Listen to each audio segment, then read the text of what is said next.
Students, now I am going to define then how can a function is defined. Suppose we have 4 examples and we see each example carefully. Now you can see this is set A and this is set B. You can see A is relate 1, B is relate 2, C is relate 4 and D is relate 2. But E has no image in B. इसका मतलब क्या है? तो definition के according मेरा set function क्या कहता है कि जो सेट ए है, सेट ए का हर एलिमेंट एग्जैक्टली 1 इमेज रखेगा बी में.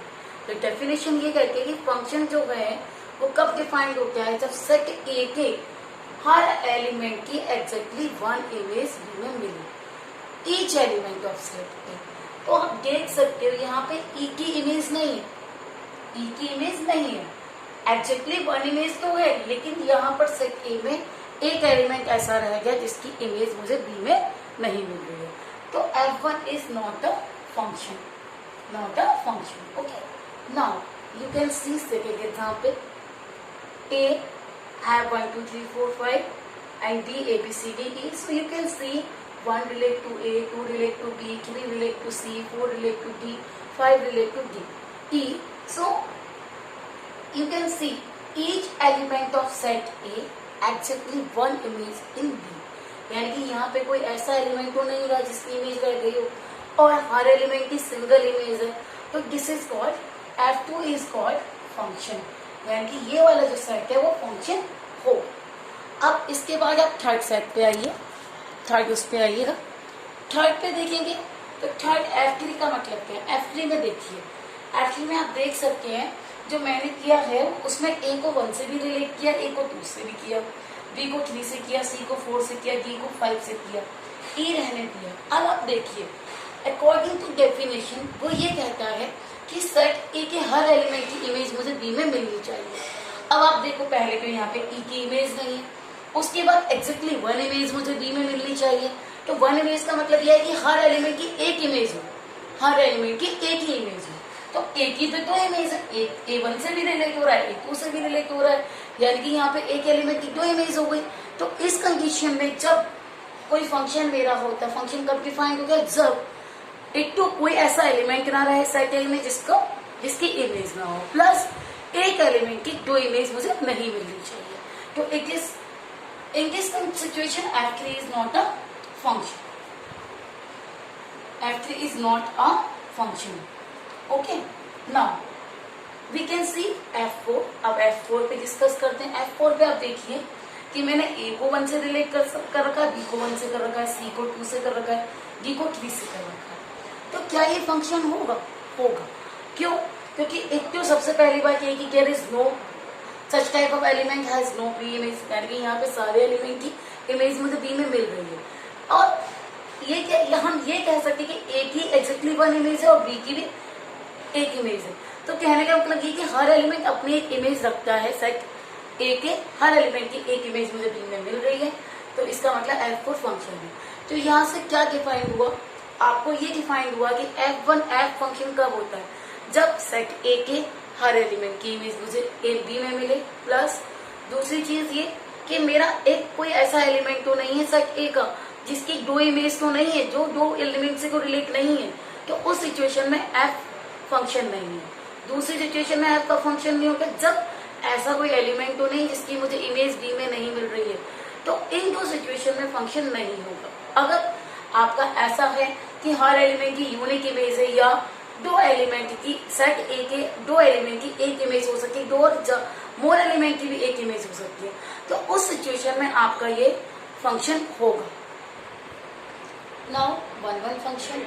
1-1 function means a function f such that a tends to b map to b is said to be 1-1 if अगर a और b इक्वल नहीं है तो इट इज कंपल्सरी कि f of a is not equal to f of b. इसका मतलब ये है कि अगर 2 ऐसे नंबर हैं, अगर वो दोनों इक्वल नहीं है तो उनकी इमेज भी इक्वल नहीं होगी.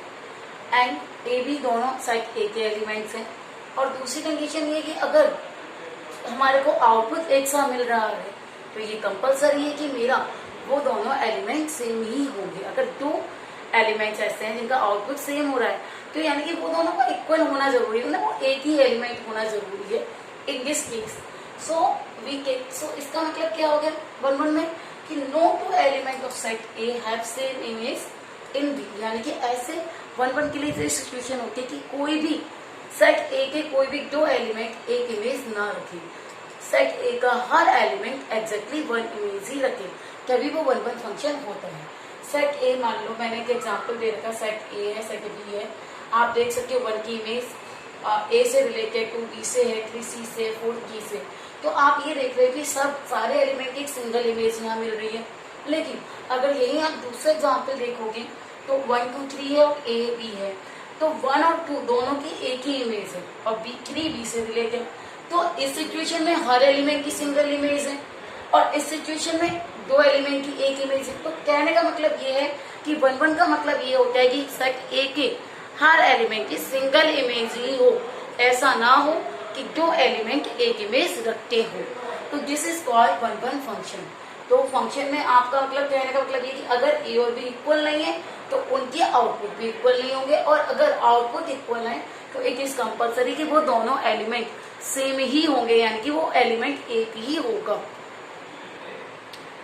हमारा 1 1 फंक्शन इंजेक्शन भी कहलाता है, उसको हम इंजेक्टिविटी बोलते हैं। अगर कोई फंक्शन मेरा 1 1 शो हो जाता है तो उसको हम इंजेक्टिविटी बोलते हैं। Now come on another function, onto function. Onto function is called surjection और surjectivity. So according to onto function, suppose f is a function a to b, then each element of b, for every element of b belong, there exists a element in a। इसका मतलब ये है कि मान लीजिए कोई 2 set है, तो वहां पर जो सेट b है, सेट b के हर एलिमेंट की प्री इमेज मुझे a में मिल रही है या नहीं। जिस तरीके से 1 1 के लिए क्या होता था कि सेट a के हर एलिमेंट की इमेज मुझे b में मिलती थी, तो यहाँ पर क्या होगा, यहाँ पर उल्टा केस हो जाएगा कि B के हर एलिमेंट की इमेज क्या मुझे वही मिल रही है जो मेरा आपका सेट A है। इसके लिए मैं एक एग्जांपल आपको बता रही हूँ, fx = x²। है सर्जेक्टिविटी हम चेक कैसे करते हैं, fx को मैं y लिखती हूँ, y को मैं x², यानी कि अगर मैं x को √y लिख लूँ। अब आप चेक करते हैं कैसे, अब हम इस सर्जेक्टिविटी को कैसे चेक करेंगे। देखिए, मेरे को मालूम है मेरा सेट A नेचुरल नंबर है और सेट B भी नेचुरल नंबर है, तो उसका डेफिनेशन ये कहती है कि अगर मैं y का मतलब y को जो भी वैल्यू दूं, यानी जो भी नेचुरल वैल्यू दूं, उसकी इमेज मुझे x में मिलनी चाहिए। तो हमें ये चेक करना है। अब आप एक चीज देखिए, मैं अगर y को 1 देती हूँ तो मुझे मालूम है 1 की मुझे इमेज 1 की इमेज मुझे 1 से मिलेगी, प्री इमेज मिलेगी। इसी तरीके से अगर मैं 2 देती हूँ क्योंकि नेचुरल नंबर है, y मेरा क्या है, y मेरा नेचुरल नंबर का सेट है, तो हम 1 से ही स्टार्ट करेंगे। तो 1 से स्टार्ट करेंगे, √2 की वैल्यू मेरी क्या होती है 1.414।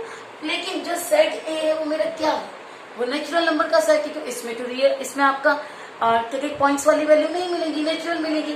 तो आप एक चीज देखिए, नेचुरल नंबर का सेट है, 2 की इमेज मुझे नहीं मिली, 2 की प्री इमेज मुझे यहाँ नहीं मिली।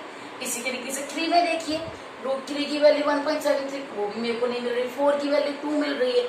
लेकिन जो ऑन टू फंक्शन है वो ये कहता है कि मुझे सेट B के हर एलिमेंट की मुझे प्री इमेज सेट A में मिले, तभी वो फंक्शन ऑन टू होता है या सर्जेक्टिविटी को शो करता है।